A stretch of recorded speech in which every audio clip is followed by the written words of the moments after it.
Hello बच्चों, let's see this question. This question says two mutually perpendicular infinite wires along x-axis and y-axis carry linear charge densities lambda 1 and lambda 2.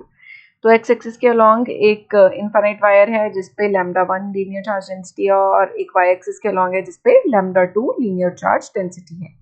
Electric line of force at P is along the line y equal to 1 by root 3x. तो P point पे electric line of force y equal to 1 by root 3x line के along है और P point भी इसी line पे लाई कर रहा है, तो लैम्डा 2 बाई लैम्डा 1 की जो वैल्यू है वो फाइंड करनी है. पहले P पॉइंट पे देखो, P के कोऑर्डिनेट्स होंगे x, y. तो अगर x, y लिखना है तो y की वैल्यू कितनी हो जाएगी, x बाय रूट 3. ये गिवन है यहाँ पे, ठीक है. तो अगर हम P पॉइंट पे इलेक्ट्रिक फील्ड लिख रहे हैं तो P पॉइंट पे इलेक्ट्रिक फील्ड लिखेंगे तो ये जो डिस्टेंस है ये कितना हो जाएगा, इसका परपेंडिकुलर डिस्टेंस हो जाएगा x बाय रूट 3 और ये जो डिस्टेंस है ये कितना हो जाएगा, दिस विल बी x. ठीक है. तो अगर हम बात करें इलेक्ट्रिक फील्ड की, तो इलेक्ट्रिक फील्ड ड्यू टू, इसको फर्स्ट वायर ले लो, इसको सेकेंड, ड्यू टू वायर 1, ये कितना हो जाएगा, this will be equal to lambda 1 upon 2 pi epsilon not x by root 3, या इसको y भी लिख सकते थे हम, हमने डायरेक्ट लिख दिया. ठीक है. तो इसकी जो डायरेक्शन आ जाएगी वो क्या आ जाएगी, जे कैप. और E2 की वैल्यू लिखें तो E2 कितना आ जाएगा, दूसरी वायर की वजह से lambda 2 upon 2 pi epsilon not x into ये आ जाएगा x डायरेक्शन में आई कैप. ठीक. तो अब हमें क्या दिया हुआ है कि E1 एंड E2.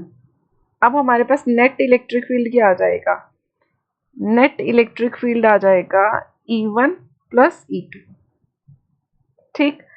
अब देखो, अगर हम मान रहे हैं कि इलेक्ट्रिक फील्ड एक्स एक्सिस के साथ अल्फा एंगल बना रहा है, तो यहाँ पे ये डिस्टेंस अगर x है, ये x बाय रूट 3 है, तो tan अल्फा की वैल्यू कितनी आ जाएगी, x by root 3 upon x, या फिर हम इसको 1 बाय रूट 3 डायरेक्ट भी लिख सकते थे y is equal to mx के साथ कंपेयर करके. तो ये आ जाएगा यहाँ से अल्फा की वैल्यू 30 डिग्री.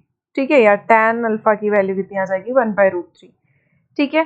तो यहाँ पे tan अल्फा, यही जो कोऑर्डिनेट्स होंगे, ये देखो, ये इसका जो कोऑर्डिनेट होगा Ex और इसका जो कोऑर्डिनेट आ रहा है Ey, यही आ रहा है. एक इसका Ex कंपोनेंट आ रहा है, इसको Ex लिख लो और इसको Ey लिख लो. ठीक है. तो Ex और Ey आ रहा है, तो यहाँ पे भी ये एंगल अल्फा ही बन रहा है, तो यहाँ पे भी tan अल्फा की वैल्यू तो सेम ही होगी, 1 बाय रूट 3 ही होगी. तो ये आ जाएगा कितना, Ey बाई Ex, यानी कि lambda 1 upon 2 pi epsilon not x by root 3 और डिवाइड में क्या आ जाएगा, lambda 2 upon 2 pi epsilon not into x. ठीक है.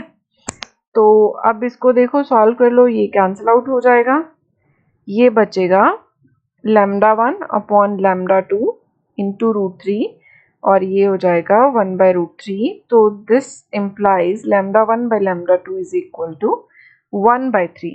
और हमें चाहिए लैम्डा 2 बाय लैम्डा 1, तो लैम्डा 2 बाय लैम्डा 1 की वैल्यू कितनी आ जाएगी, 3.